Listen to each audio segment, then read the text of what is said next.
Muy bien, queridos hermanos. Mateo 18, versículo 15 al 25, es la porción de texto que vamos a estudiar hoy. Lleva por título Disciplina y Gracia, un mandato para la iglesia local. Acompáñenme una vez más, vamos a leer esta porción de texto. La verdad que ha sido una porción que ha explotado mi cabeza en esta semana y realmente me ha humillado hasta lo máximo. Y oré mucho al Señor para que pueda tener ese efecto en nuestros corazones, que nuestro corazón, nuestra mente se vea sacudida por su palabra, porque créanme que al meternos de lleno en el estudio detallado de este pasaje, el Señor tiene mucho que enseñarnos, mostrarnos y mucho que sacar a la luz en nuestros corazones. Así que, dicho eso, yo quisiera leer una vez más. Dice, por tanto, si tu hermano peca contra ti, ve y repréndele estando tú y él solos. Si te oyere, has ganado a tu hermano, mas si no te oyere, toma aún contigo a uno o dos, para que en boca de dos o tres testigos conste toda palabra. Si no los oyere a ellos, dilo a la iglesia, y si no oyere a la iglesia, tenle por gentil y publicano. De cierto os digo que todo lo que atéis en la tierra será atado en el cielo, y todo lo que desatéis en la tierra será desatado en el cielo. Otra vez os digo que si dos de vosotros se pusieren de acuerdo en la tierra acerca de cualquiera cosa que pidieren, les será hecho por mi Padre que está en los cielos. Y cierra allí el versículo 20, porque donde están dos o tres congregados en mi nombre, allí estoy yo en medio de ellos. Hasta ahí la porción de la palabra de Dios, hermanos.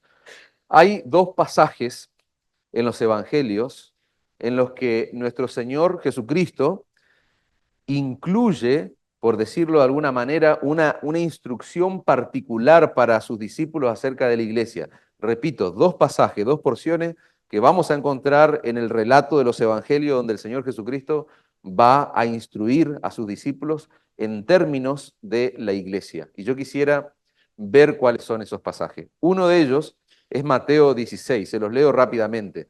En el versículo 13, Mateo relata un escenario donde el Señor dice lo siguiente: viniendo Jesús a la región de Cesarea de Filipo, preguntó a sus discípulos diciendo, ¿quién dicen los hombres que es el Hijo del Hombre?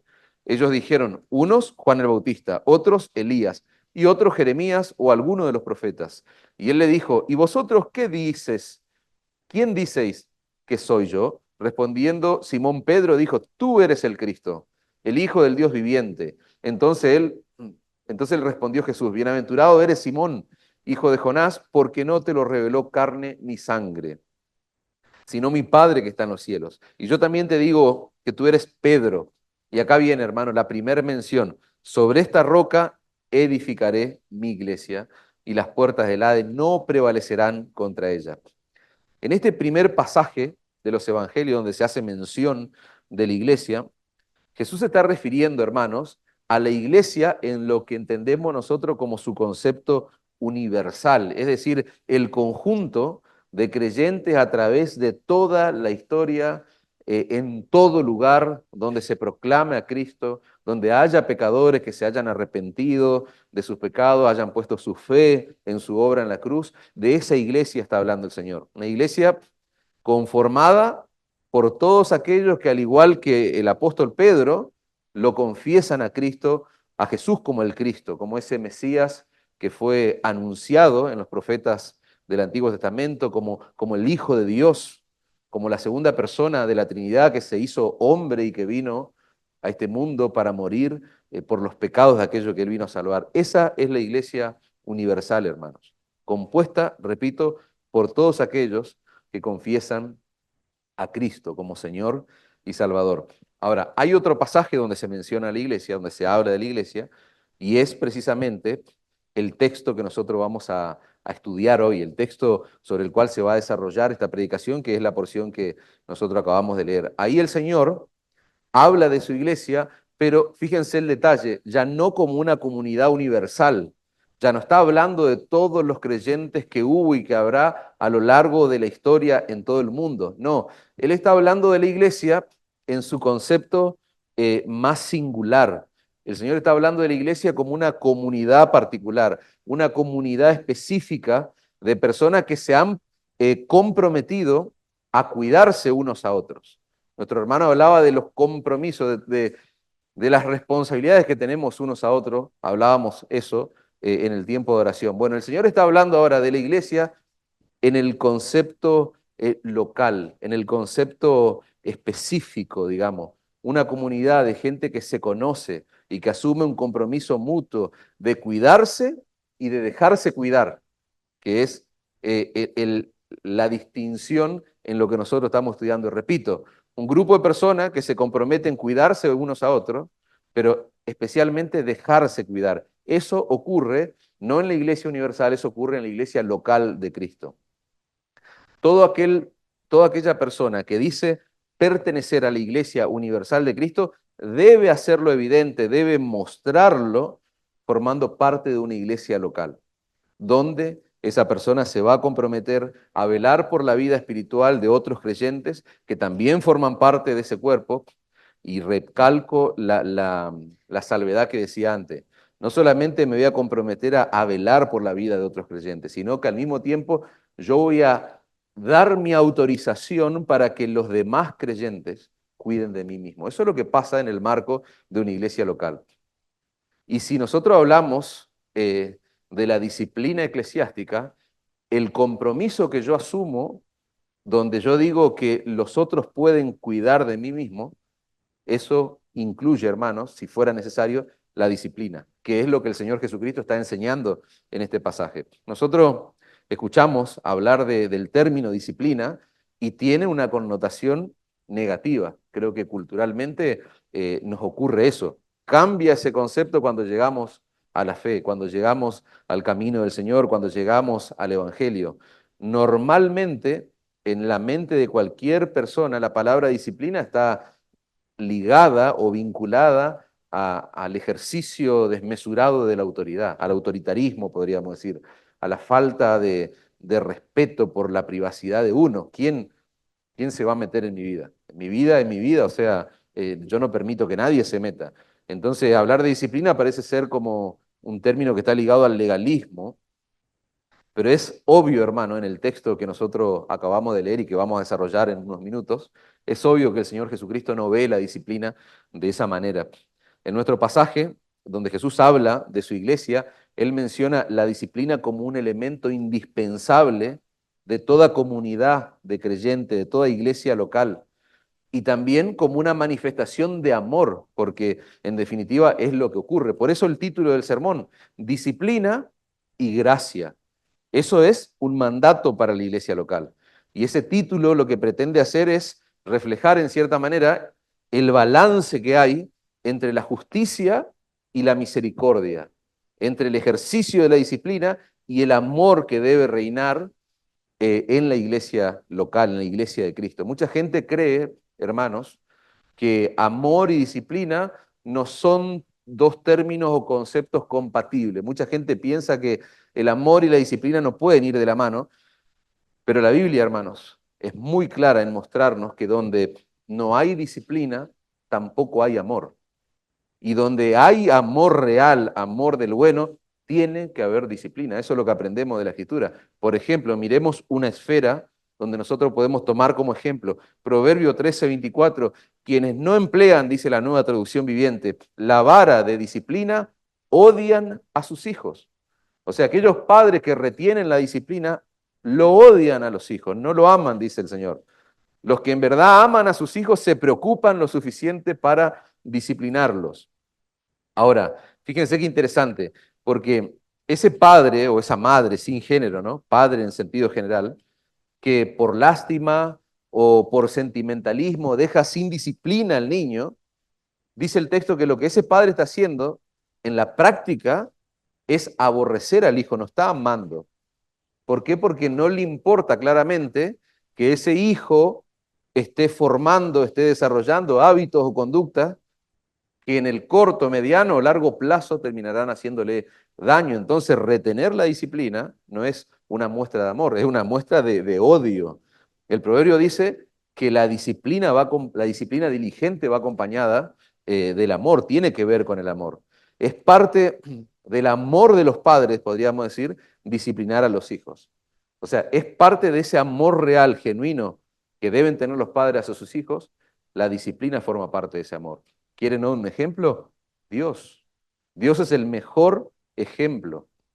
Dice el autor de Hebreos 12:5, Hijo mío, no menosprecies la disciplina del Señor, ni desmayes cuando eres reprendido por Él, porque el Señor al que ama, fíjense, amor, ¿qué hace? Disciplina, y azota a todo aquel que recibe por hijo. Nos puede sonar grotesco, pero es lo que dice la Escritura, y es lo que enseña la palabra de Dios. Si soportáis la disciplina, Dios los trata como a hijos. ¿Por qué? Y acá viene la pregunta, ¿qué hijo es aquel a quien el Padre no disciplina? O sea, ¿qué hijo? ¿Es hijo o no es hijo? Pero si se os deja sin disciplina de la cual todos han sido participantes, entonces son bastardos y no hijos. Eso es lo que dice la Escritura. Si se te deja sin disciplina, sos un bastardo. Entonces, la disciplina, hermano, es muy claro a la luz de la Escritura. La disciplina y el amor van de la mano. Tanto en nuestra relación con Dios como nuestro Padre, en la familia, como un padre de familia debe ejercer disciplina, y en la iglesia local, que es lo que nosotros vamos a estudiar ahora. En nuestro texto hay principios fundamentales, hermano, que están relacionados con la disciplina en la iglesia y nos van a ayudar a entender mejor qué es la iglesia, vista desde esta perspectiva, cuál es la misión de la iglesia, de qué se trata la membresía de la iglesia, cuál es la función que tiene la iglesia, entre tantas otras cosas que vamos a aprender y vamos a desarrollar en el día de hoy. Fíjense en primer lugar, si quieren apuntarlo así como el primero de los principios, fíjense que la relación filial, podríamos decir, o la relación fraternal que existe entre los miembros de esta comunidad, que se llama iglesia local, la relación fraternal que existe entre los miembros de la iglesia, es lo que hace obligatoria la disciplina en la iglesia. Repito, la relación fraternal que existe entre los miembros de la iglesia es lo que hace obligatoria la disciplina en la iglesia. Por tanto, dice el versículo 15, si tu hermano peca contra ti, ve y repréndele, estando tú y él solo. Si te oyere, has ganado a tu hermano. Fíjense que el Señor en nuestro texto, lo que Él hace es desarrollar un proceso de corrección que comienza con una confrontación privada, con una confrontación personal. Fíjense que el foco no está puesto en ningún momento en condenar, en humillar, en destruir. El foco está puesto en la restauración, el foco está puesto en la recuperación. Por eso el mismo Señor Jesucristo, al dar esta instrucción, este mandato, y al establecer el primer paso de este proceso, el Señor está diciendo, si te oyere, ¿qué va a pasar cuando confronte a tu hermano? Has ganado a tu hermano. Dice la Nueva Traducción Viviente, si te escucha y confiesa el pecado, ¿qué ocurre? Has recuperado a esa persona. El versículo 15 de nuestro texto, hermano, nos muestra que la disciplina está fundamentada en qué cosa?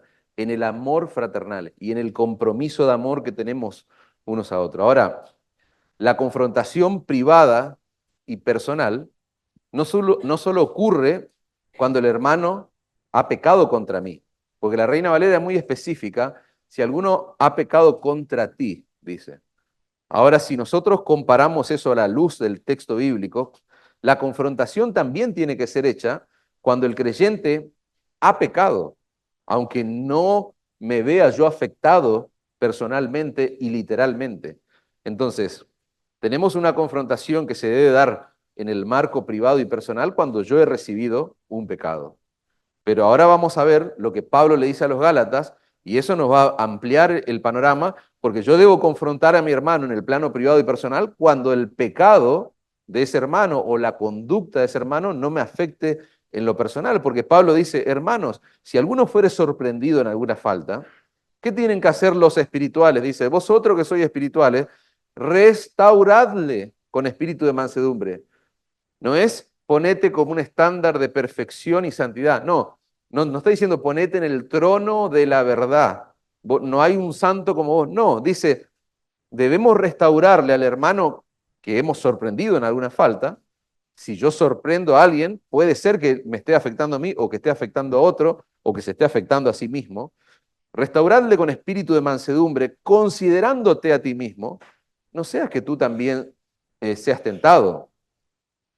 Nosotros tenemos el deber de amonestarnos.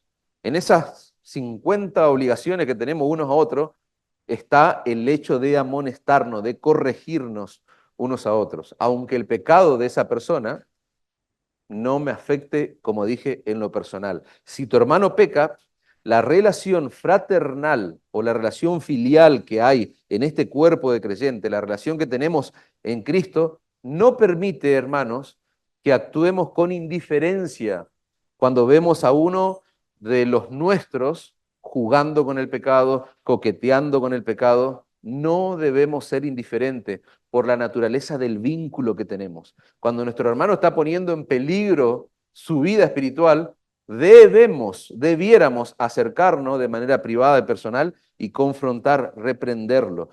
La iglesia local, hermanos, ¿cuál es la metáfora o cuál es la comparación que hacemos? La iglesia no es un club, la iglesia es una familia. No quiero adelantarme a la conclusión porque vamos a hablar acerca de que la iglesia no es un club, pero ya me adelanto. En un club yo no sé, no conozco, conoceré algunos, no me interesan tanto el resto, pero no así en la familia. Y la iglesia es eso, es una familia. Y esta instrucción está dada en el marco de la iglesia local, la familia de la fe, la familia local de creyentes, en un lugar, en una región determinada. Ese es el contexto inmediato de nuestro pasaje, hermano. Si nosotros miramos el versículo 12, por ejemplo, va a preguntar el Señor, ¿qué os parece? Si un hombre tiene 100 ovejas, y se descarría una de ellas, ¿no deja las 99 y va por los montes a buscar la que se había descarriado? Dice el verso 3, y si acontece que la encuentra, de cierto os digo que se regocija más por aquella que por las 99 que no se descarriaron. Así no es la voluntad, así, perdón, no es la voluntad de vuestro Padre que está en los cielos, que se pierda uno de estos pequeños. Y ahí es inmediatamente donde el Señor pone esta instrucción. Después de esto dice, si tu hermano peca. O sea, ¿se dan cuenta quién es el dueño, quién es el propietario de las ovejas? ¿Quién es el que no quiere que ninguna oveja se pierda? Dice el texto, no es la voluntad de vuestro Padre que está en los cielos. O sea, es Dios, hermanos, quien no quiere que ninguna de estos pequeñitos, de estas ovejas se pierdan. Y como Dios no quiere que ninguna de sus ovejas se pierda, Él es el que nos llama a involucrarnos cuando nosotros vemos que una oveja se está descarriando. Es un llamado de Dios. Por eso decíamos, disciplina y amor, un mandato para la iglesia local, porque Él está mandándonos esto. Involúcrese, iglesia, cuando ven que alguna de las ovejas se está descarriando. Cada una de sus ovejas, hermanos, es infinitamente valiosa a sus ojos. ¿Por qué? Porque se requirió nada más y nada menos que la sangre de Cristo para lavar, para limpiar de todos sus pecados a una de sus ovejas. Se requirió la sangre de Cristo, que su Hijo entregue su vida en la cruz del Calvario. Dice el versículo 11, porque el Hijo del Hombre ha venido para salvar lo que se había perdido. El Hijo del Hombre vino a salvar a las ovejas de Dios, que estaban de espaldas a Dios, que estaban perdidas, que estaban descarriadas. ¿Cómo las salvó? Muriendo en la cruz del Calvario. Si un miembro de la iglesia está tratando su pecado con cierta ligereza, ¿qué tenemos que hacer los demás? ¿Qué debe hacer la iglesia del Señor? Tienen el deber de hacerle ver a ese hermano que está en peligro. ¿Por qué? Porque esa ligereza con la que se trata muchas veces nuestros patrones de conducta, nuestros pecados, esa ligereza, esa falta de arrepentimiento, ese coqueteo, puede ser un indicador, según el mismo Señor Jesucristo, de que esa persona en realidad no lo conoce. Puede ser un indicador de que esa persona, en lugar de ir camino al cielo, está yendo a una condenación segura. Es lo que dice la Escritura. No estoy exagerando en nada, hermanos, porque el contexto inmediato, repito, de nuestro pasaje nos pone en alerta de eso. Versículo 8 del capítulo 18 de Mateo. Si tu hermano, perdón, por tanto, si tu mano o tu pie te es ocasión de caer, ¿qué tenés que hacer? Córtalo y échalo de ti. Mejor te es entrar en la vida cojo o manco que teniendo dos manos o dos pies ser echado en el fuego eterno. Si tu ojo te es ocasión de caer, ¿qué tenés que hacer? Sácalo y échalo de ti. ¿Por qué? Porque mejor te es entrar con un solo ojo en la vida que teniendo dos ojos ser echado en el infierno de fuego. Ese es el peligro, hermanos.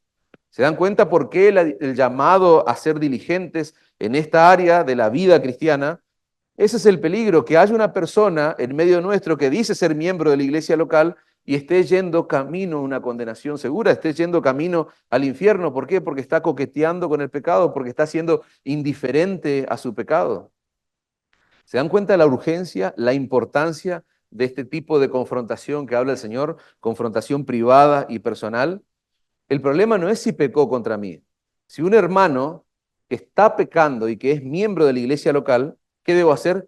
Yo debo tratarlo como alguien que pertenece a la familia de la fe. Por eso me voy a acercar a él de manera prudente, amorosa. Voy a tratarlo, lo voy a tratar a él como alguien que pertenece a la familia, hasta que se demuestre lo contrario.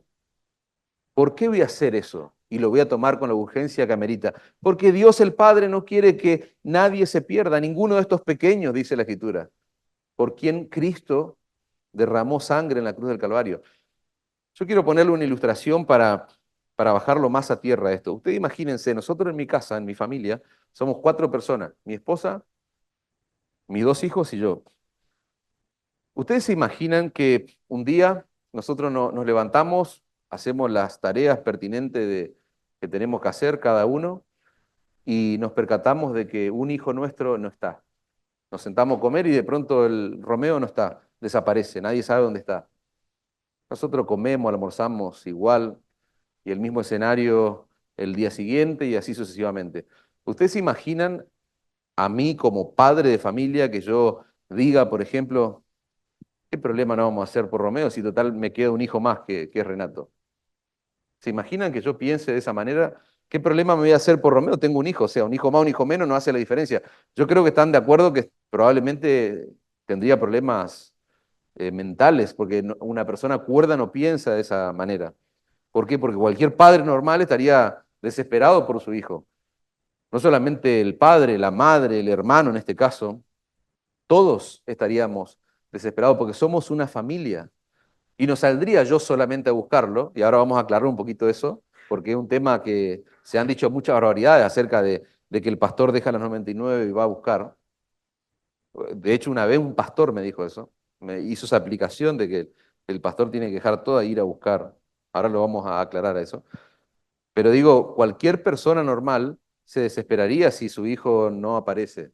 No pensaría, tengo otro hijo, total, lo reemplazo, no. O sea, en este caso saldría la madre, el hermano, yo, todos saldríamos a buscarlo. Pensaba cuando recordaba, armaba esta ilustración, un día se nos perdió una perra, se nos perdió entre comillas. Yo tengo una perra negrita, negra, y tengo un sillón negro. Un día ella estaba roncando, durmiendo felizmente, no la encontramos por ningún lado, salimos todos llorando, buscando, toda la familia, toda la familia. Un poco más ya hacíamos luto. Cuando llegamos la perra estaba durmiendo y lo que es negra y el sillón negro, entonces imagínense un hijo. Lo cuento, suena chistoso, pero digo, pensá en el escenario de un hijo. Y eso es precisamente la ilustración que está haciendo el Señor en el contexto inmediato. Si un hombre tiene 100 ovejas, dice, se descarría una, no deja las 99 y va por los montes a buscar la que se había descarriado. Entonces, ¿cuánto más, hermano, cuando se trata de un miembro de la familia de la fe? Cuando se trata de un miembro de la iglesia local, nosotros no podemos pensar, estoy viendo que un hermano se está descarriando. No importa si total quedan un montón. Somos varios. No importa si alguien se está descarriando. No, hermano, recalco esto. No es la voluntad de vuestro Padre que está en los cielos que se pierda uno de estos pequeños, dice. Y ese hermano que se está descarriando es uno de esos pequeños por los cuales Cristo derramó su sangre. Ahora, la pregunta, y acá viene la aclaración que le decía de este diálogo que alguna vez tuve con un pastor, ¿quién tiene la responsabilidad de buscarlo? Si nosotros responderíamos, o el común de la gente, ¿quién tiene la responsabilidad de buscar a esa ovejita que se descarrió? Todos responderíamos a viva voz, el pastor. Claro, y ahí algunos iluminados dicen, claro, acá está diciendo que el pastor del animalito de la oveja deja la 99, se va a buscar la otra. Y ya se aplica, se contextualiza, entonces lo mismo hay que hacer. Si hay uno que se está descarriando, el pastor tiene que ir, no hermanos. Jesús está asignando la responsabilidad de buscar la oveja descarriada a toda la iglesia, a toda la iglesia. Ahora, ¿que el pastor no tiene que ir? No, hermano, obviamente, si es un pastor fiel, tiene la responsabilidad de hacer ese trabajo, pero el Señor espera y manda por sobre todas las cosas que todos los miembros de la iglesia se involucren en esa tarea. Que todos los miembros de la iglesia se involucren en esa tarea. ¿Por qué? Porque si tu hermano peca, si tu hermano se está descarriando, seas pastor o no seas pastor, ¿qué tenés que hacer? ¿Qué dice la Escritura? ¿Cuál es el mandato? ¿Cuál es la instrucción? Tenés que ir y confrontarlo estando tú y él solo, dice el texto. Dice un autor, todo seguidor del Señor debería dedicarse a hallar la oveja que se ha descarriado a fin de llevarla de regreso al redil. Todo seguidor del Señor. Nosotros, a diferencia, aunque nos parecemos mucho en el plano espiritual, pero a diferencia de ese bichito, de ese animalito que se llama oveja, nosotros somos personas, hermanos. O sea, el Señor nos ha dado la capacidad de razonar, de pensar, de interpretar. Entonces, eso es importante. Nos parecemos en mucho a las ovejas, por alguna razón en la analogía. Tenemos mucha similitud en el plano espiritual, pero nosotros no somos animales, hermanos.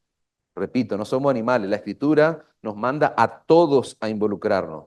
Si tu hermano ha pecado, tenemos que salir a buscarlo, porque somos miembros de la misma familia y por lo tanto no podemos permanecer indiferentes cuando uno de los nuestros está en peligro. Y querer el ejemplo de la familia donde desaparece un hijo, etcétera, etcétera. No va a ir el padre de familia, la madre va a andar recorriendo por todos lados, el hermano ese, los amigos probablemente. Bueno, lo mismo pasa en la iglesia. No necesariamente tiene que ir el pastor, lo tiene que hacer, pero también todos tenemos esa responsabilidad. Y el pastor, recuerden hermanos, es una oveja más. El pastor es una oveja más en la iglesia. Ahora, miren que el proceso, ¿cómo debe ser? Miremos eso. Versículo 15. El proceso debe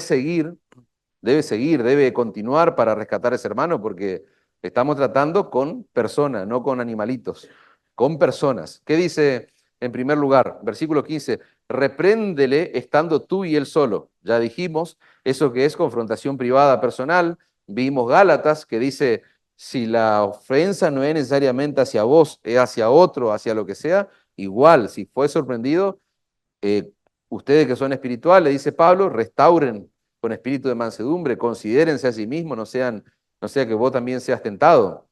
Entonces nosotros estamos llamados a confrontar el pecado, ¿cómo? Con espíritu de mansedumbre, con ternura y humildad, dice la Nueva Traducción Viviente. No buscamos humillar, dijimos, destruir a la persona, sino que lo que buscamos es restaurarla, reincorporarla, salvarla, sería la idea. La idea no es ir con un espíritu de superioridad. No hay nadie tan santo como yo. No, sacate eso de la cabeza. Tenemos que ir con humildad. El considerarse a uno mismo, eso es humildad. No vamos como un juez que condena, sino como alguien que ama de verdad, que ama en realidad, que quiere rescatar al hermano, que lo quiere hacer pensar, recapacitar, porque no es un animal, es una persona que el Señor le dio una mente, un corazón, recapacitá, pensá. Ahora, ¿qué pasa si el hermano no escucha la confrontación personal, la confrontación privada? Bueno, dice el Señor, el proceso sigue, el procedimiento. Si no te oyere, toma aún contigo a uno o dos, para que en boca de dos o tres testigos conste toda palabra. Fíjense qué interesante. La idea no es ir a esa comunidad local de creyentes, a esa iglesia local y contarle a todo el mundo, a todos los hermanos, la situación con ese hermano. No, no es lo que el Señor está diciendo. El Señor es claro, dice, busca a uno o dos o tres testigos. Si la confrontación privada y personal no resulta, involucra a un hermano, involucra a uno o dos hermanos. ¿Por qué? Porque involucrar a dos hermanos ayuda a determinar si en verdad estamos frente a un caso que amerita reprensión, porque es un caso de pecado, cualquiera sea el pecado, ¿no? O tal vez estamos frente a un caso de diferencia de criterio. Puede pasar de que vos veas algo, identifiques algo, te acerques a la persona personal, de manera privada, y empiece la disputa. No, pero nada que ver. No, pero no es así. Bueno, el hecho de involucrar a dos personas, uno o dos personas, te ayuda a confirmar si realmente es pecado o es una diferencia de criterio la que vos estás teniendo con la persona. ¿Se entiende? Porque eso pasa, lamentablemente, en nuestras relaciones están teñidas de esas cosas. Hay cosas de conciencia, hay cuestiones de libertad cristiana que muchas veces generan conflicto, claro, en nuestras mentes y cómo percibimos nosotros la realidad o la vida cristiana, pero no necesariamente son pecados. Entonces, el involucrar a dos hermanos maduros, dos hermanos espirituales, me ayuda en eso. Y si realmente fuera un caso de pecado, involucrar a dos hermanos me ayuda para tratar el asunto con espíritu de mansedumbre, como dice la Escritura. ¿Por qué? Porque Dios puede usar ese escenario para hacerle ver a ese hermano y que él vea su condición y que se arrepienta finalmente.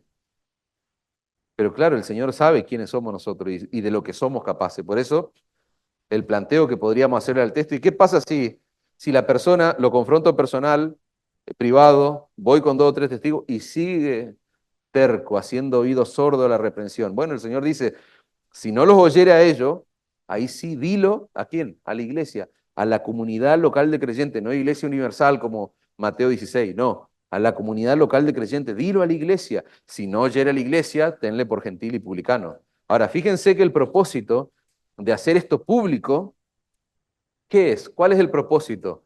De exponer, de humillar, de destruir a la persona. No, es mover e involucrar a la iglesia. ¿Para qué? Para actuar como una familia.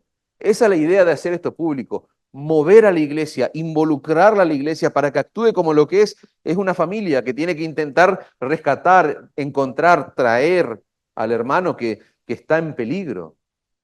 Primero se hace un intento en privado, después se hace un intento semi privado con dos o tres personas. Y si no, se involucra a toda la iglesia. ¿Para qué? Para dar la oportunidad de que varios puedan hablar con esas personas. Cuando se hace público, que se comunica a la iglesia, lo que se está brindando al resto de los creyentes es que todos nos involucremos. Es por eso que el Señor dice, si no oyera a la iglesia. ¿Qué significa esto? Que la iglesia tiene que hablar. La iglesia tiene que involucrarse.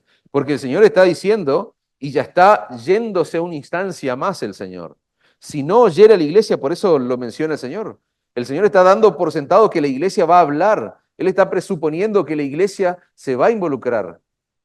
Y me corrijo, no está presuponiendo, Él está ordenando que la iglesia se involucre, hermano. ¿Qué iglesia? La iglesia local, no la iglesia universal.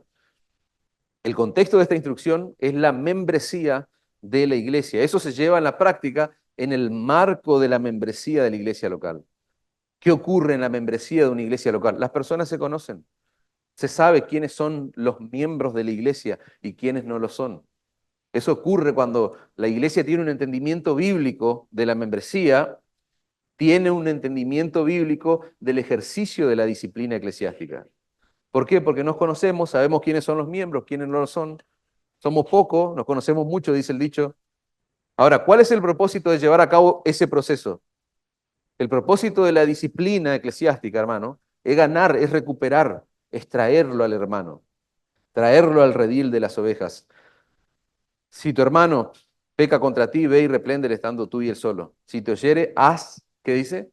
Ganado a tu hermano, has recuperado.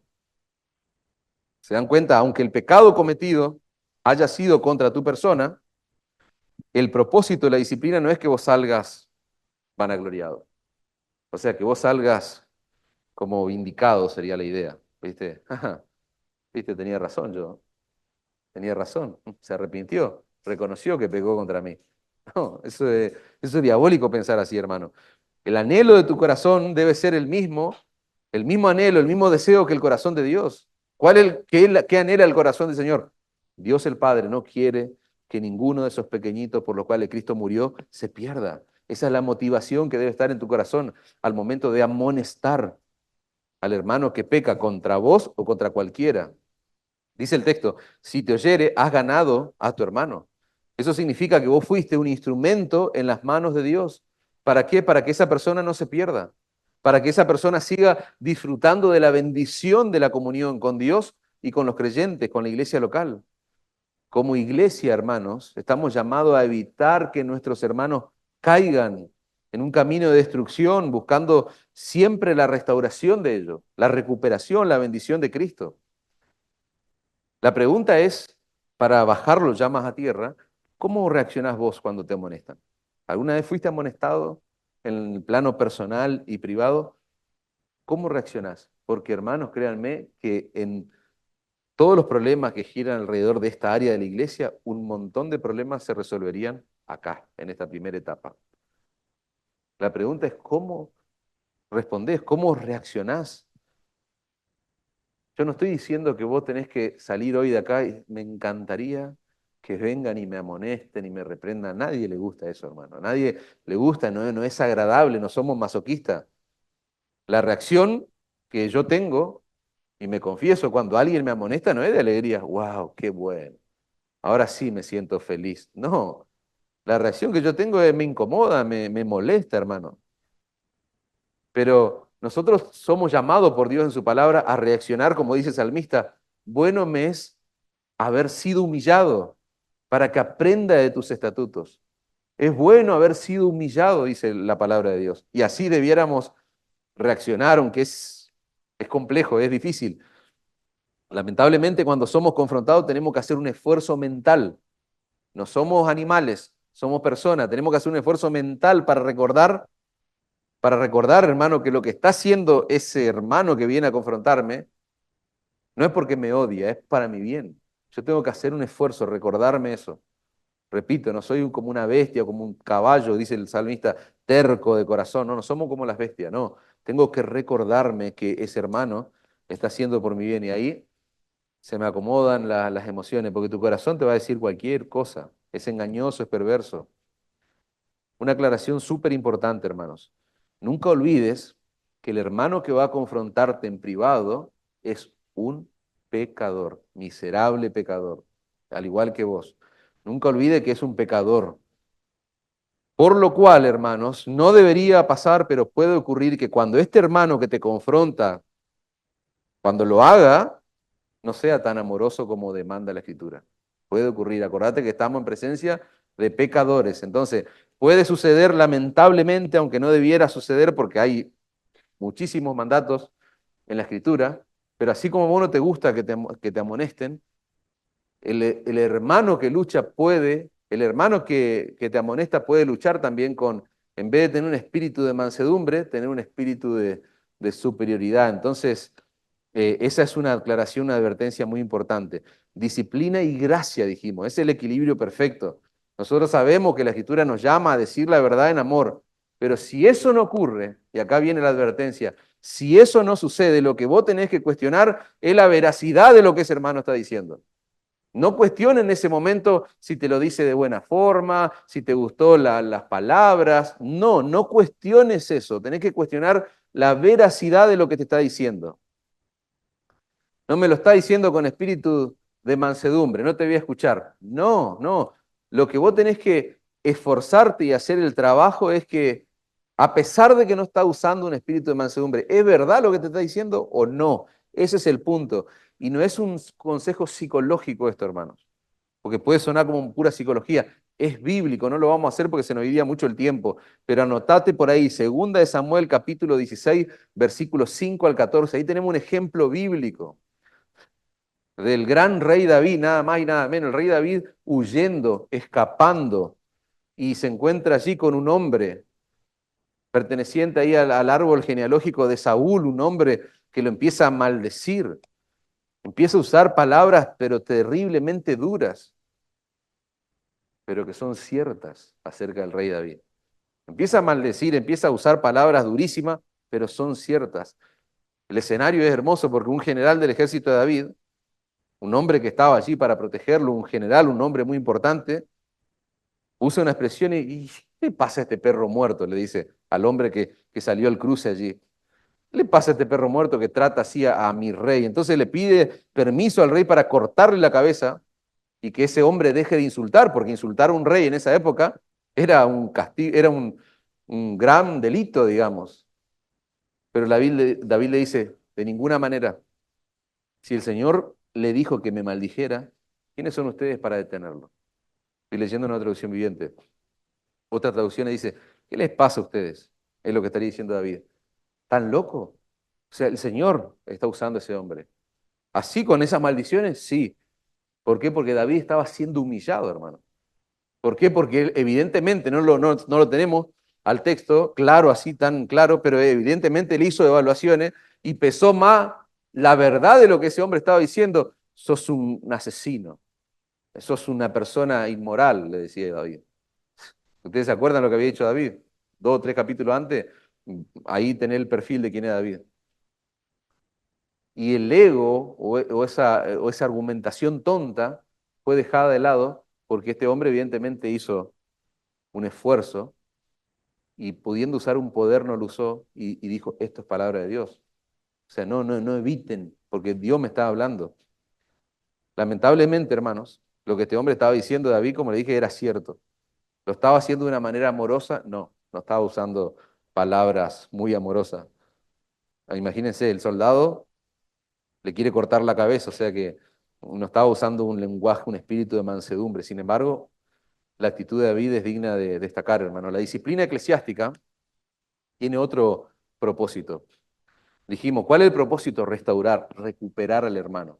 Bueno, ahora vayamos con el otro propósito que es más complejo y que yo me voy a esforzar para transmitírselo y que a ustedes les quede claro esto, hermanos. La disciplina eclesiástica tiene el propósito de proteger, y escuchen bien esta palabra, los umbrales del reino de Dios acá en la tierra. O sea, la disciplina eclesiástica tiene el propósito también de proteger los límites, podríamos decir, del reino de Dios acá en la tierra. Fíjense, quiero mostrarles lo que dice el texto. Si no lo oyere a ellos, dilo a la iglesia. Si no oyere a la iglesia, tenle por gentil y publicano. Ya vamos a llegar a ese gentil y publicano, hermanos. Pero primero nosotros necesitamos entender que en Mateo capítulo 18, el Señor Jesucristo comienza estableciendo quiénes son los que pertenecen al reino de Dios. Y ahora ustedes van a entender esto porque yo quiero, repito, hermano, estoy haciendo un esfuerzo sobrehumano. Estamos hablando en el marco de la iglesia local. Y en ese contexto inmediato donde el Señor está enseñando acerca de la iglesia local, Él comienza el capítulo 18 estableciendo quiénes pertenecen al reino de Dios. ¿Por qué? Porque estos muchachos que estaban con Él, sus discípulos, en esta instancia bastante inmaduros, bastante terrenales, como ellos estaban contemplando el reino de Dios, ellos querían tener los puestos más altos, ellos se creían como una casta especial, ellos estaban con Jesús, nada más y nada menos, con el Mesías, con quien iba a liberar a la nación, iba a tener un puesto de poder, un poder militar, poder político, etcétera, etcétera. Todo eso había en la mente de estos hombres. Entonces, el Señor lo primero que hace, cuando empieza a dar estas instrucciones, es establecer quiénes pertenecen al reino de Dios. Dice el verso 1, en aquel tiempo los discípulos vinieron a Jesús diciendo, ¿quién es el mayor en el reino de los cielos? ¿Y qué hizo el Señor? Eso te rompe todos los esquemas. ¿Qué hace el Señor? Agarra un chico y lo trae en medio de ellos. Dice el texto, llamó Jesús a un niño, lo puso en medio de ellos.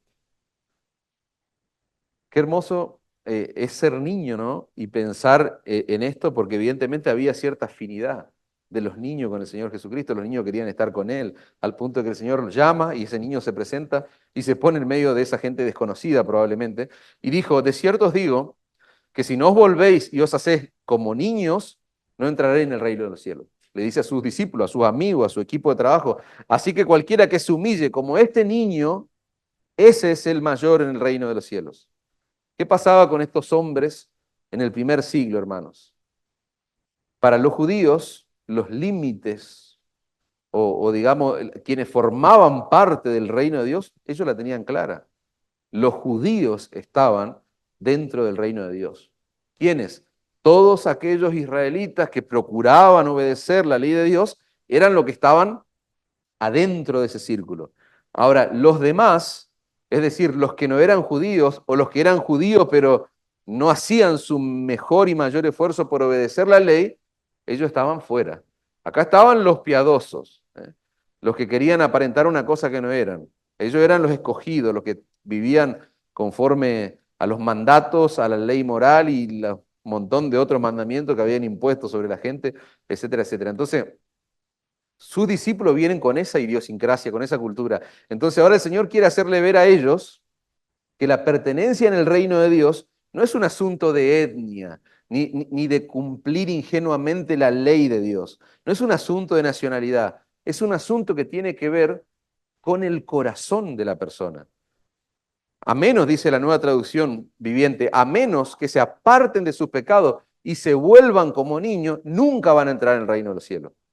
Así que el que se vuelve tan humilde como este pequeño es el más importante. Ellos estaban diciendo, ¿quién es el más importante? Porque ellos estaban evaluando, haciendo conjeturas acerca de quién de ellos iba a ser el más importante. Y el Señor rompe los esquemas. No pasa porque sean judíos, no. Tiene que ver con el corazón, tiene que ver con apartarse de sus pecados, vuélvanse como niños, si no, no van a entrar al reino de los cielos. El que se vuelva tan humilde como este pequeño, ese es el más importante. Cualquiera que se humille, dice la Reina Valera 60, como este niño, ese es el mayor en el reino de los cielos. ¿Y eso de qué nos habla, hermano? Que el verdadero creyente, el verdadero cristiano que de verdad pertenece al reino de los cielos, es el que viene humillado al Señor Jesucristo. Es el que viene reconociendo su indignidad, reconociendo su pecado y renunciando a esa autonomía o esa autosuficiencia. El verdadero creyente no es el que profesa ser de Cristo, porque yo con la boca yo puedo decir muchas cosas. Hoy hablábamos antes, en el tiempo que tuvimos antes, yo puedo saber mucho de teología, yo puedo saber un montón de cosas. Yo puedo tener la mente recontra nutrida, informada de la palabra de Dios. El verdadero creyente no es el que profesa solamente ser de Cristo, sino el que muestra la realidad de esa profesión a través de qué? A través de su vida, de cómo vive, de cómo obedece a Cristo. Tal como lo hizo ¿quién? Ese niño que fue llamado y respondió y obedeció y se paró en el frente, ahí en el círculo, me imagino yo. El verdadero creyente tiene una obediencia que no es perfecta, hermano, pero es sincera. Esos son los que verdaderamente pertenecen al reino de los cielos. Ahora, vos decís, ¿qué tiene que ver todo esto? Tiene que ver, es importante con el contexto que venimos hablando. Ahora, dicho todo esto, la pregunta de rigor, hermano, ¿qué debe hacer la iglesia con una persona que dice pertenecer al reino, que dice ser cristiano, pero rehúsa arrepentirse de su vida pecaminosa?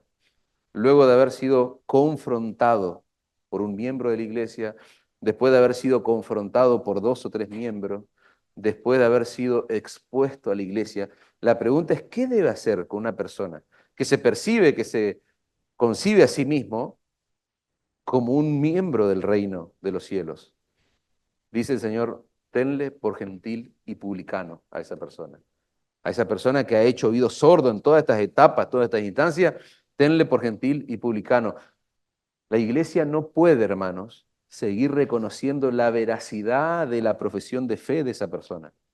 Eso es lo que significa, lisa y llanamente, tenerle por gentil y publicano. ¿Quién era el gentil? ¿Quién era el publicano? En el contexto de lo que está pasando, en el contexto inmediato, en la época allí, en el primer siglo, el gentil era el extranjero, el que no era judío, el que no pertenecía al pueblo de Dios, el que no estaba dentro del pueblo escogido. ¿Quién era el publicano? El publicano era un judío que su oficio, su trabajo era ser recaudador de impuestos. Un republicano era un traidor para los judíos. ¿Por qué? Porque le cobraba impuestos a los de su propia nación. ¿Para qué? Para dárselo al imperio romano, al imperio que lo estaba oprimiendo. El publicano se enriquecía traicionando a su propia gente. Eso era un gentil y un publicano. Gentil extranjero, no pertenecía al pueblo escogido de Dios. Un publicano, un traidor. En la mente del judío, ni el gentil ni el publicano estaban dentro de los límites del reino de Dios, lo que ellos entendían y que el Señor está aclarando ahora. Lo que el Señor está diciendo, hermanos, es que así deben considerarse aquellos miembros de la iglesia local que se niegan a someterse a la autoridad de Cristo, al no querer escuchar la amonestación de la iglesia, ni la privada, ni la semiprivada, ni la pública. ¿Cómo deben ser considerados? Como gentiles y publicanos. Ellos no pertenecen al reino de Cristo. Es fuerte, pero es lo que dice la Escritura, hermano. El creyente que se niega a la disciplina eclesiástica es alguien igual al publicano. Está traicionando al Señor que él dice creer. Está traicionando a ese hombre que él profesa fe. Es un traidor del Evangelio. Hermanos, no es el pastor, y una aclaración pertinente, no es el pastor de manera unilateral el que acepta a un creyente como miembro de la iglesia. O sea, nadie va a ser miembro acá en esta iglesia por ser amigo mío, porque me cae bien o porque me haga algún favor. No, no es el pastor, no. Es la iglesia. En una iglesia ordenada, una iglesia bíblica, es la iglesia, es la congregación de los santos la que recibe, la que aprueba a un creyente en su membresía, hermanos. Ahora, bíblicamente lo que eso quiere decir es que cuando se acepta a una persona dentro de la iglesia local, lo que la iglesia, no el pastor como una de las ovejas, y presten atención acá, hermano, que esto es tremendamente importante. Lo que esto quiere decir, hermano, que cuando se acepta a una persona dentro de la membresía de una iglesia local, estamos todos juntos reconociendo públicamente a esa persona como un ciudadano del reino de los cielos. Lo estamos reconociendo como un verdadero creyente. La escritura en 2 Corintios 5:20 dice, somos embajadores en nombre de Cristo, dice Pablo. Ahora, ¿qué es una embajada? Una embajada, hermano, representa un gobierno extranjero en territorio ajeno. Y las iglesias locales representan el reino de Dios en este mundo. Las iglesias sanas, las iglesias bíblicas, las iglesias verdaderas representan el reino de Dios en este mundo. Las verdaderas iglesias de Cristo son las que acreditan a los creyentes como verdaderos ciudadanos del reino de los cielos. ¿Se dan cuenta de lo que sucede cuando incorporamos a la membresía de la iglesia a un creyente? Si vos lo querés ver de una forma más práctica, nosotros podríamos decir que la membresía de la iglesia es lo que acredita a un creyente como un ciudadano del reino celestial. La iglesia es una embajada. ¿Qué es lo que pasa si vos vas a una embajada de un país acá? A la embajada americana, te van a dar una visa. Y esa visa, ese documento es lo que te acredita a vos para ir a aquel país. Bueno, piensen de manera ilustrativa a la iglesia de ese lugar. Por lo tanto, si la iglesia es eso, si un creyente pasa por ese cuidadoso proceso de amonestación privada, semi-privado, público en la iglesia, después de haber hecho un esfuerzo infructuoso de recuperar a ese hermano en amor, si la iglesia decide excluirlo de la membresía, le está retirando ese reconocimiento público que había dado anteriormente, de que ese hombre, esa mujer, esa persona, era un ciudadano del reino de los cielos. Cuando se incorpora un creyente en la membresía, se lo está como protegiendo, resguardando, hablemos en el plano espiritual. Eso es lo que ocurre. Cuando se excluye una persona de la membresía, que es la instancia más trágica y más dura establecida por el Señor Jesucristo, esa persona ya está fuera. ¿Por qué? Porque la idea es, demasiada confusión hay en el mundo caído en el que vivimos, no puede haber confusión en la iglesia del Señor. ¿Se entiende? Entonces, ese es el parámetro, proteger la pureza de la iglesia. Y esa tarea es de los miembros y es de los pastores, mantener la pureza de la iglesia. Ahora, ¿qué significa esto, hermanos? ¿Que todos tienen que ser perfectos, que nadie puede pecar? No, hermanos. Si así fuese, tendríamos que renunciar todos, ya, todo lo que estamos acá en este lugar, empezando por quien les habla. De lo que estamos hablando, hermanos, es de una persona que rehúsa escuchar la amonestación, una persona que quiere seguir viviendo su vida como se le antoja. De esas personas estamos hablando, de una persona que quiere seguir coqueteando con el pecado, una persona que no escucha la reprensión de sus hermanos en la fe, una persona que endurece su corazón ante la corrección. De esa gente estamos hablando, alguien que no muestra fruto de arrepentimiento, una persona que pone en peligro la unidad de la iglesia y la pureza de la iglesia, que desacredita el testimonio de Cristo ante el mundo, que no reconoce la autoridad espiritual de esa iglesia. Esa persona claramente, una persona que cumple con estas características, no está evidenciando la genuinidad de haberse colocado bajo la autoridad suprema de Jesús como Señor, como amo, como rey, porque Él es el amo, Él es el rey, Él es el dueño de la iglesia. Entonces, aplicar esta medida disciplinaria que plantea el Señor Jesús no es falta de amor, todo lo contrario. Mantener en la membresía de la iglesia una persona que no está dando evidencia de haber nacido de nuevo es negarle la posibilidad de que esa persona vea su condición real y se arrepienta. Si nosotros miramos, no vamos a ir ahora porque se nos iría muchísimo el tiempo, pero Pablo escribe una carta, dos cartas en realidad, dicen que fueron tres, una se perdió en el camino, pero nos quedaron registro de dos. La carta a los Corintios, hermano, la primera carta, Pablo tiene que tratar con tremendos pecados y situaciones terribles en esta iglesia local. Él va a tratar en su primera carta, capítulo 5, un pecado de inmoralidad sexual. Un hombre que se estaba acostando con la esposa de su padre, es decir, con su madrastra, que estaba teniendo relaciones sexuales. Y, y si te parece, eso sí es grotesco, ¿no? Imagínense, bueno, había un montón de otros problemas en esa iglesia local. Ahora, Pablo dice, el tal, ese hombre, sea entregado a Satanás para destrucción de la carne, a fin de que el espíritu sea salvo en el día del Señor. O sea, lo que uno puede presuponer, aunque no está escrito, este tipo habrá recibido un montón de advertencias y Pablo llega a esta drástica determinación y como apóstol le escribe a esta gente y le dice, sáquenlo de la iglesia, entréguenlo a Satanás.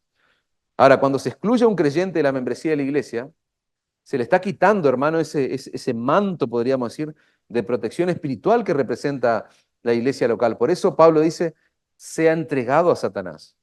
Pero hay algo alentador en el pasaje, hermanos, al final del texto, porque dice, ¿a fin de qué? O sea, ¿con qué propósito lo vamos a sacar de la iglesia, de la membresía local de la iglesia? A fin de que el espíritu sea salvo en el día del Señor. Ahí está el propósito de la disciplina, hermano. ¿Es matar a alguien, destruir a alguien? No, es que la persona se salve. Y lo interesante de este escenario que se plantea en 1 Corintios es que Pablo le está pidiendo a los pastores de Corintios, no, le está pidiendo al pastor de la iglesia, no, le está pidiendo a los corintios, hermanos, que como iglesia, no solo los pastores, los líderes, sino como iglesia se involucren en esa tarea. Verso 18, avancemos rápidamente, hermanos.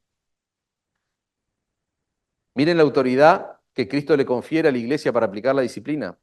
De cierto os digo que todo lo que atéis en la tierra será atado en el cielo y todo lo que desatéis en la tierra será desatado en el cielo. Ahí aparecen dos términos, atar y desatar, que nos hablan precisamente de la autoridad de Cristo, la autoridad que Cristo le da a su iglesia. ¿Para qué? Para incluir o para excluir de su membresía a una persona. Atar y desatar vendría a ser la decisión que la iglesia toma en un acto disciplinario. Y por la forma de los verbos, hermanos, que están en el texto original, podríamos traducir esto de la siguiente forma. Todo lo que ustedes aten en la tierra, es decir, la decisión que la iglesia tome con respecto a este hermano o a esta persona, luego de haber pasado por ese proceso que establece el Señor de confrontación privada con dos o tres testigos, con confrontación de la iglesia misma, si la persona persiste en su pecado, lo que aten está diciendo el Señor. Es decir, lo que la iglesia decida aquí en la tierra ya anteriormente fue decidido en el cielo. ¿Por qué? Porque hay una autoridad transferida del Señor a su iglesia y viceversa también. Lo que desaten, es decir, cuando se levante una disciplina, ya eso fue desatado en los cielos, lo que está diciendo el Señor. El Señor está diciendo, hermano, que la iglesia local habla en nombre del cielo. ¿No te impacta eso? Que la iglesia local habla en nombre del cielo, las verdaderas iglesias locales hablan en representación del cielo. ¿Vos te pusiste a pensar? Empezamos diciendo quiénes somos nosotros, pecadores miserables que cometemos errores, una iglesia imperfecta, una iglesia llena de debilidades. Sin embargo, una iglesia así es la que habla en nombre del cielo, dice el Señor. Antes decíamos que las verdaderas iglesias locales representan el reino de Dios en este mundo. Son embajadas del cielo, decíamos. Y como toda embajada, tienen autoridad para hablar el nombre del cielo. Cuando nosotros somos introducidos, hermano, a la membresía de una iglesia local, lo que está ocurriendo, y no quiero dramatizar, pero lo que está ocurriendo es que estás pisando un terreno no mundano, a pesar de la miseria de la iglesia, las debilidades de la iglesia, porque el Señor dice en su palabra que la está purificando, la está perfeccionando, pero cuando somos introducidos a la iglesia local, estás pisando terreno del cielo. ¿Por qué? Porque acá hay una forma de hablar diferente, hay una forma de vivir diferente, hay una forma de ver la vida diferente. La cosmovisión del mundo cambia cuando vos sos introducido a la iglesia. Cuando venimos cada domingo, no venimos a un lugar, a un lugar que tiene cuatro paredes y un techo. No, venimos a reunirnos con nuestros amados hermanos, que han sido lavados, que han sido comprados por la sangre de Cristo. Decíamos antes, la gloria de Dios se derrama sobre su pueblo cuando estamos juntos, unidos, escuchando al Dios de la Escritura. La iglesia, hermanos, Es un lugar increíble. O sea, la iglesia en este mundo caído es un lugar maravilloso. Debería asombrarte a vos. No por los miserables que conforman el cuerpo de Cristo, no, por el dueño debería asombrarte. Vos debería asombrarte la iglesia por quién es el dueño, quién es el amo. Es Cristo, nuestro Señor, nuestro Salvador, aquel que murió y que hizo posible a través de su muerte, su resurrección, que nosotros hoy tengamos una esperanza y que estemos unidos a Él, hermanos. Es increíble, no es un lugar común y corriente. Entonces, cuando vos te prepares para venir acá, vos estás pisando suelo celestial, podríamos decir, porque en definitiva es lo que ocurre. Sigamos avanzando, verso 19. Fíjense, hermanos, todo lo que hemos dicho hasta ahora, con todos los principios, las verdades que hemos visto, yo quiero que vos entiendas algo que resalta en este pasaje, y es la necesidad de aplicar sabiduría. Es la necesidad de ser sabio al momento de aplicar disciplina en la iglesia. No es que aplicamos disciplina a tontas y a locas y estamos allí porque, bueno, el Señor lo manda. No.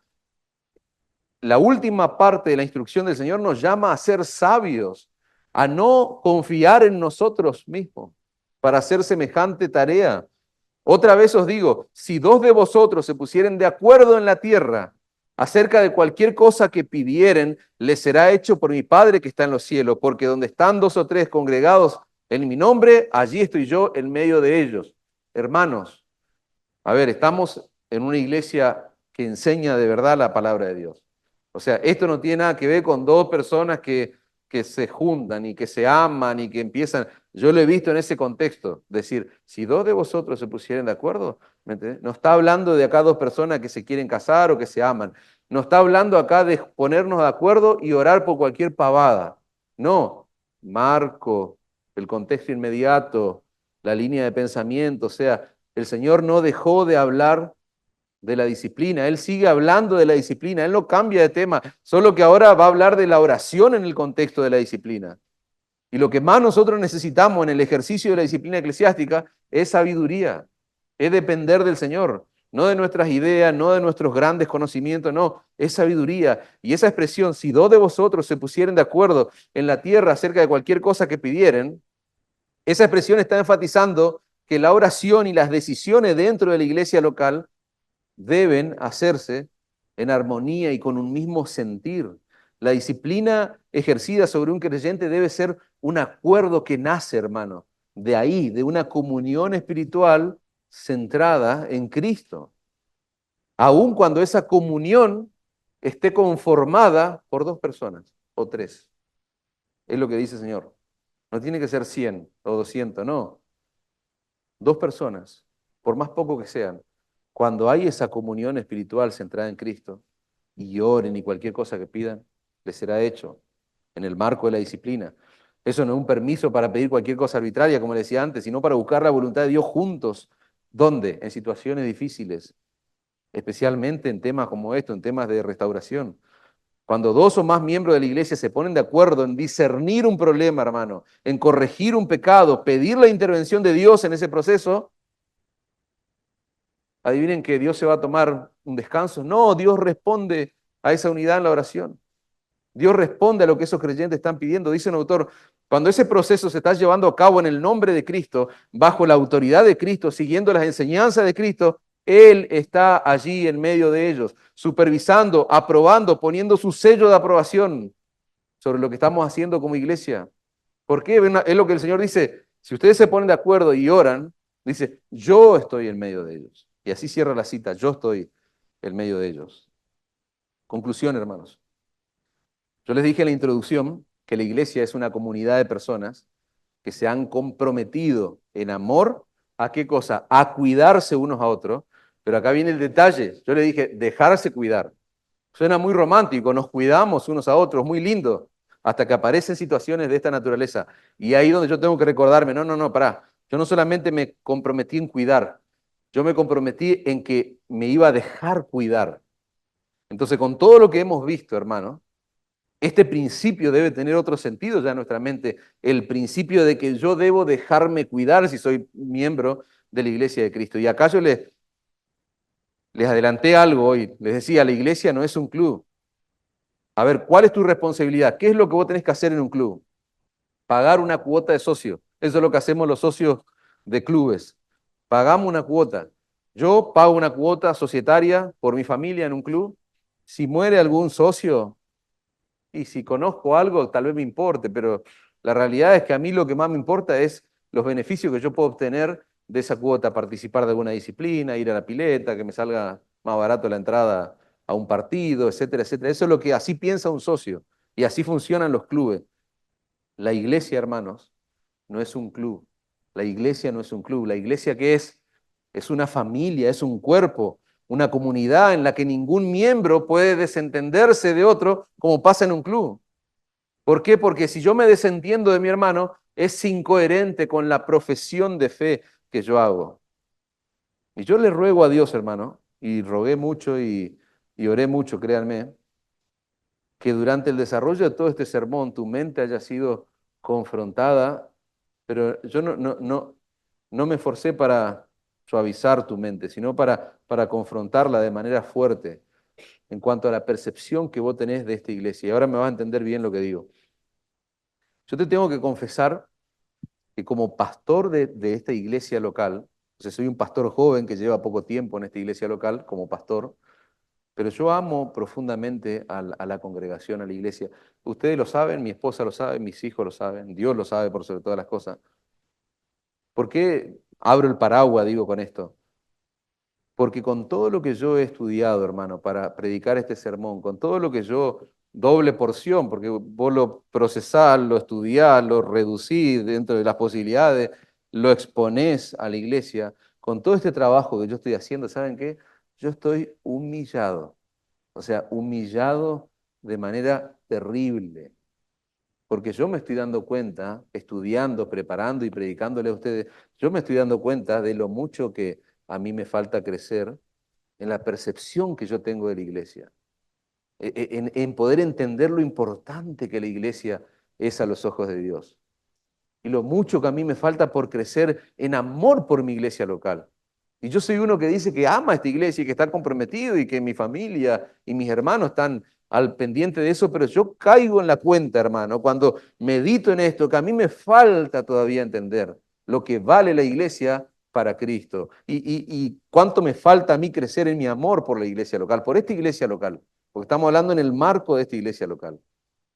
Y ¿sabés lo que más me aflige? Que si a mí me pasa esto como pastor, que soy el pastor, el que les enseña a ustedes y el que debiera ser un ejemplo en ese sentido, yo me pregunto, ¿qué pasa por tu corazón? O sea, ¿cómo te ves vos frente a toda esta realidad? Yo me pregunto, si yo estoy padeciendo esto, o sea, ¿qué pasará por el corazón de mis hermanos?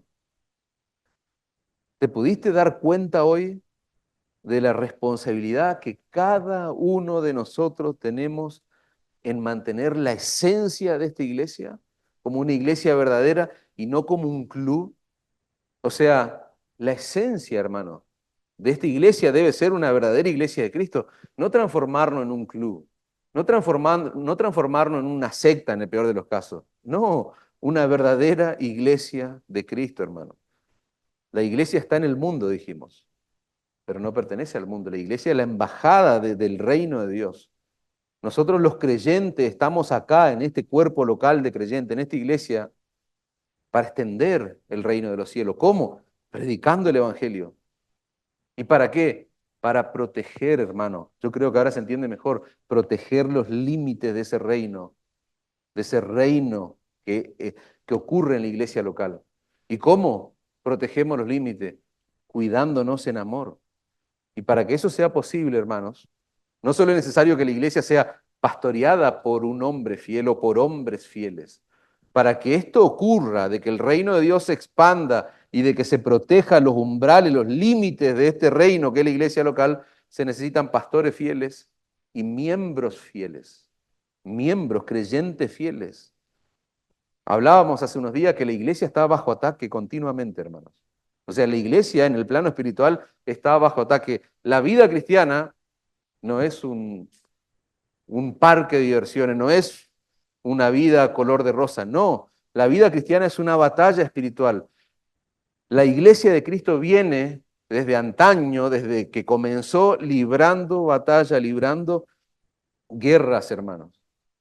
Y en el plano espiritual, hermano, estamos luchando, estamos en guerra. Ahora la pregunta es la lógica, no le hablo a animales, le hablo a personas que tienen razonamiento. La guerra, ¿cómo se gana? ¿La ganan dos o tres? ¿La ganan los generales? ¿La ganan los comandantes? No, hermano, la guerra se gana con un ejército compuesto por generales y soldados. Así se ganan las guerras, hermano. Y Dios llama, vimos a la luz de la Escritura, a los pastores de la iglesia y a los miembros, a todo ese cuerpo, a ese ejército compuesto por pastores y miembros fieles a defender su iglesia. Y cada uno de nosotros debe preguntarse, hermanos, ¿cómo yo estoy viviendo a la luz de estas verdades? O sea, ¿cómo sería la iglesia si todos se comportaran como yo me comporto? Si todos hablaran como yo hablo, si todos pensaran como yo pienso, si todos gestionaran sus emociones, sus sentimientos como yo los gestiono, ¿cómo sería esta iglesia? Pregúntate eso. Hacete ese tipo de planteo. Yo quiero dejar dos preguntas más, hermanos, antes de cerrar. Dos preguntas que debieran golpear nuestra conciencia. ¿Vos sos un miembro fiel de esta iglesia local? ¿Sos un miembro fiel? ¿Cuidando a tus hermanos y dejándote cuidar? Podríamos desarrollar mucho qué es un miembro fiel, pero pensemos en estos principios. O sea, ¿sos un hombre, una mujer que cuida a tus hermanos y que se deja cuidar por sobre todas las cosas? Otra pregunta, ¿cuáles son las áreas de tu vida en las que vos tenés que trabajar como miembro de esta iglesia local? ¿Cuáles son esas áreas en las que vos, no por esfuerzo humano, sino en dependencia del Espíritu Santo, vos tenés que trabajar para qué? Para esta iglesia que tiene 8 años de vida pueda extenderse y seguir avanzando hacia el cumplimiento del propósito que Cristo tenía en mente cuando dio a luz esta iglesia. Si a vos te dijeron que esta es la iglesia de fulano de tal, te mintieron. Esta iglesia no la levantó un hombre, no la levantó un grupo de personas, no. El Señor levanta su iglesia e introduce a los que han de ser salvos. Entonces la pregunta es, ¿qué tenés que cambiar? ¿En qué áreas vos tenés que trabajar? Dependiendo del Espíritu Santo. ¿Para qué? Para que una iglesia pequeña, una iglesia tan joven, pueda seguir creciendo, avanzando. ¿En qué cosa? En el propósito que Dios delimitó, que Dios marcó. ¿En qué tenés que seguir creciendo? El Señor te trajo a una iglesia. El Señor te trajo, le dio vida a una iglesia en este lugar, en este punto geográfico. Le dio vida, te trajo a vos a esa iglesia y ahora vos sos una piedra viviente, dice la Escritura, en un templo que es espiritual. La pregunta es, ¿qué tenés que cambiar? ¿Qué tenés que crecer? Yo quiero enfatizar, hermanos, los años que tiene esta iglesia local. Esta iglesia local tiene 8 años de vida, hermanos. Simple, simples 8 años de vida. Y una iglesia de 8 años, de tan poco tiempo, está llena de personas. Una iglesia como la nuestra está llena de personas que todavía les falta crecer en su percepción de lo importante que es la iglesia a los ojos de Dios. Esa es nuestra realidad, hermanos. Una iglesia de 8 años tiene miembros a los cuales todavía le falta crecer en su amor por la iglesia local, por esta iglesia local. Tenemos 8 años, somos niños todavía, hermanos. Entonces, cuando vos contemples la iglesia, que de hecho, si vos sos un miembro, vos sos la iglesia, es lo que dice la Escritura, cuando vos contemples, cuando vos mires la iglesia, sé sensato en tus juicios, en tu cosmovisión de la iglesia. Que tu cosmovisión no se vea afectada por el engañoso y el perverso que vos llevás dentro de tu corazón. Ese que vos llevas dentro, que es tu corazón, dice la Escritura. Engañoso y perverso es el corazón. Entonces, cuando vos contemples, acordate, estás contemplando una iglesia de 8 años que el Señor levantó, la edificó y te incorporó. Entonces, sé sensato, sé prudente. Estoy mirando a un niño que tiene 8 años acá, Feli. Yo no puedo mirarlo a él y contemplar cosas que él no me puede dar. Porque un niño de 8 años, hay cosas que sí él las puede dar. pero hay otras cosas que no me las puede dar. ¿Se entiende? Entonces, el llamado, hermanos, es cambiemos, trabajemos, erradiquemos lo que hay que erradicar. ¿Para qué? Para que sigamos cumpliendo años, para que sigamos creciendo, sigamos cumpliendo años, y después de 20, 10, 15, 30, no sé, tantos años como sean, nosotros podamos mirar para atrás y ver cómo está nuestra percepción de lo importante que la iglesia es a los ojos de Dios, cómo está mi amor por la iglesia local. Eso es lo que hizo el Señor. Nos introdujo en su cuerpo y nos dio un mandato. Ámense unos a otros. Ámense, corríjanse. O sea, el Señor no se equivoca. Si vos sos miembro de esta iglesia local, no sé, querés que sigamos una hora más, el Señor no se equivoca. ¿Podemos equivocarnos nosotros en nuestros vínculos, cómo nos vinculamos, cómo nos relacionamos? Sí, pero el Señor no se equivoca. El Señor levantó una iglesia acá y te introdujo y dice la Escritura que vos sos una piedra viviente de ese templo espiritual. Cierro con Filipenses 1:9. Y esto pido en oración, que vuestro amor abunde aún más y más en ciencia y en todo conocimiento, para que aprobéis lo mejor, a fin de que seáis sincero e irreprensible para el día de Cristo, llenos de fruto de justicia, que son por medio de Jesucristo para gloria y alabanza de Dios.